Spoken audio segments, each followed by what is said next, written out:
Today I'm going to be removing the engine from the VW Campermobile. One thing that's nice is there's an access panel over the engine.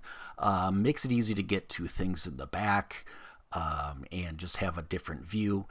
We can look down in here and see that there's a lot of stuff in here besides the engine. Just hoses and wires and cables and all the different things that make an engine work.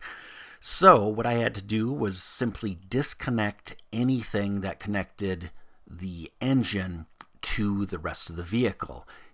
Now, a lot of this stuff can all stay. Anything that's just going from the engine back to itself, that's fine. I don't have to unplug any spark plug wires or anything. But there are a few things like the air box, which I needed to remove just to get the clearance to get the engine out. Also removing the oil filler and the tin work around the engine. Then the next thing is to support the engine. Here I'm using a hydraulic table. It's nice and wide and offers good support. And then remove the 4 bolts to the transmission and the bolts to the support bar or mustache bar on the back of the engine. Once that's done, all I, in theory, need to do is pull backwards on the engine and lower it out. Now, of course, that's all in theory. In reality, it was more difficult than that. A couple of reasons. One, I couldn't get the bumper off, so I needed a little more clearance that way. I also ended up getting the heater controls that are actually physically on the engine snagged up, so I ended up having to remove those as well.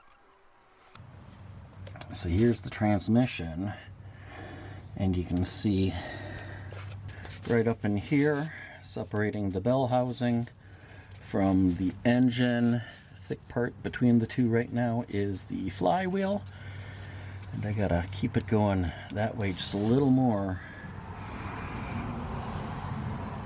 I'll separate that the rest of the way.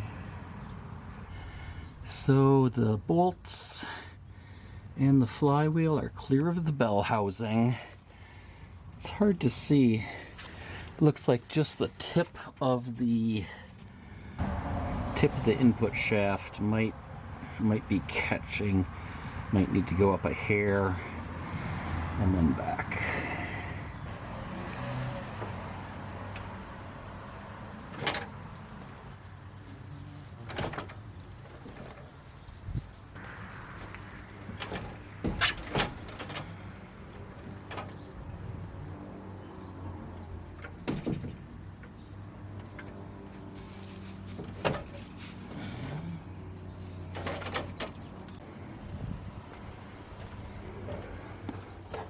Okay, look at that. We are clear. We can see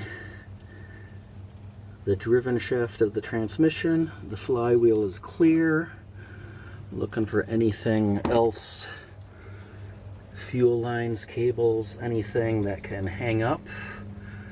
Not seeing anything, but I will double check before lowering further and yanking this out. And it is already more spacious in here.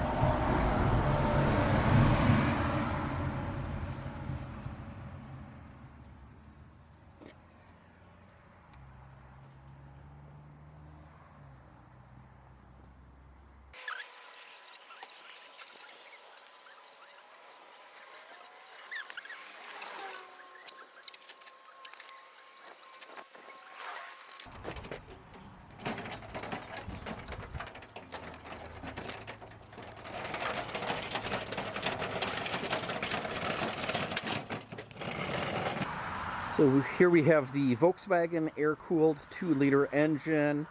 It's got the muffler and cables and hoses and distributors and all that stuff. And I'm going to replace that with just this. All of that versus this. One thing I'll point out too is that the clutch plates on the two of these are a different style. I don't know if that makes a difference or not.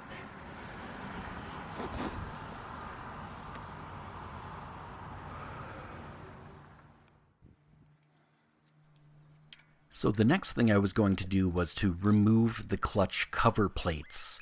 The main reason for doing this is just the fact that the motor is big and heavy, and by removing the clutch cover plates, I could compare them to each other, I could test fit them onto the transmission, and see what works and doesn't work without having to lug this motor around. So that's what the old style cover plate looks like. And then we have the actual clutch disc itself.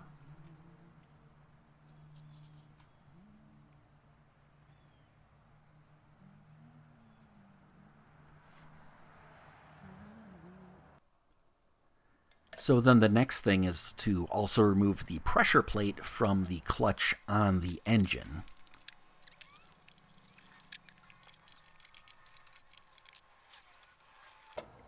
And you can see just how large it is compared to the other one that was on the electric motor. And also the clutch disc itself as well.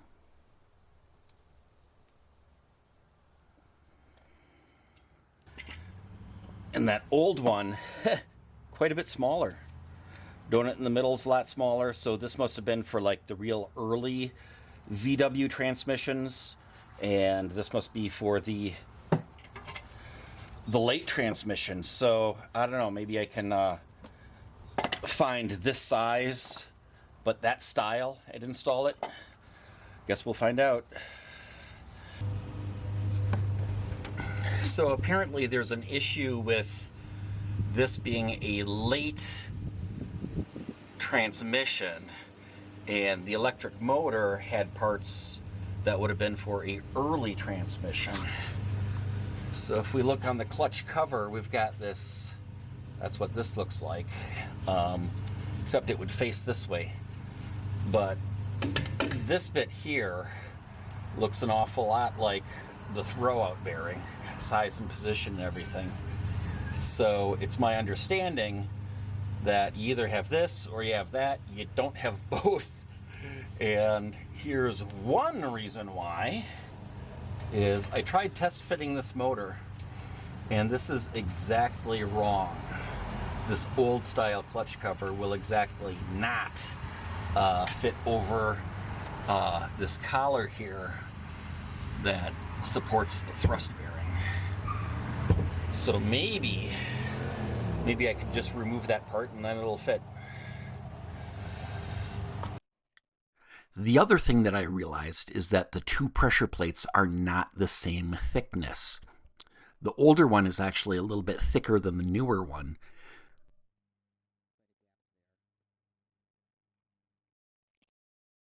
But if I look at the center disc on the older one, that has a certain thickness, and I was planning to remove that, and it turns out it's pretty close to the difference in height between the two pressure plates. So if I remove it, they should both be pretty close to the same thickness. Next, I set to work removing these springs to get that disc off. Okay. So now that I got that center part out, should fit right on here.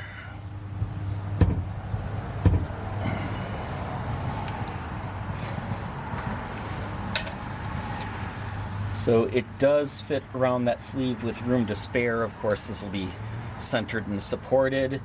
And it looks like the bearing absolutely does. Those fingers are right in the middle of it. And this can go in and out.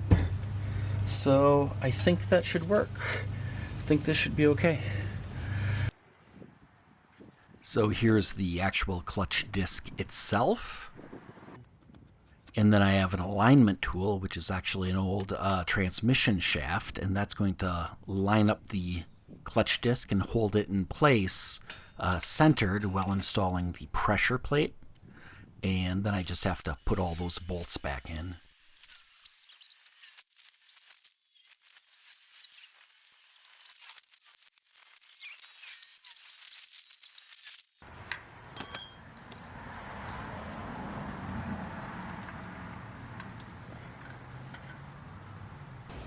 Okay, I'm going to try to test fit the electric motor again.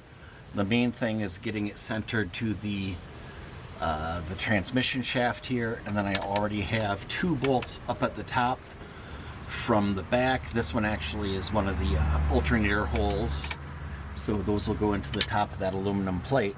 So I got to get the motor in here, jack it up, get it all lined up nicely, and then on. So I'm jacking the motor up. It's roughly in position. Just it's only on a jack, so I just want to make sure it's nice and centered.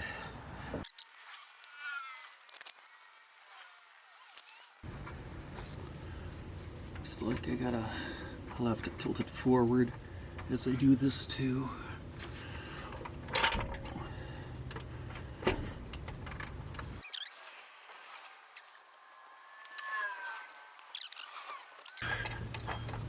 There we go. And now I'll get these threaded holes going. So I gotta get this.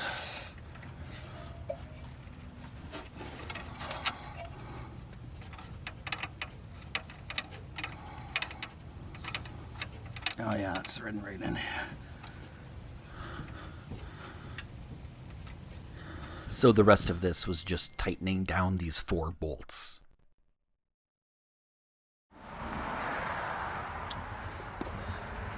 So the motor is bolted to the transmission. I have 2 power cables coming off of it. Those are coming over here to 2 12-volt batteries with a switch between them. So when I throw that switch, it should complete the circuit. The van is up on jack stands, back wheels off the ground. Let's see what happens.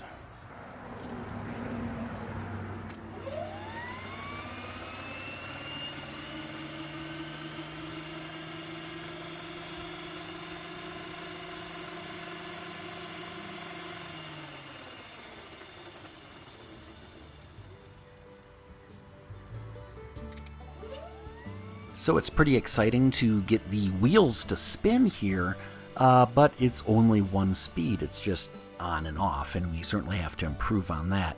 So in the next video, what I'm going to do is remove the fuel tank, because there's a nice shelf there. And what that will do is let me install a few batteries inside the vehicle. And to go with those batteries, the motor controller, so we can control the speed, along with the other parts we need to make it all work. So we'll see you then.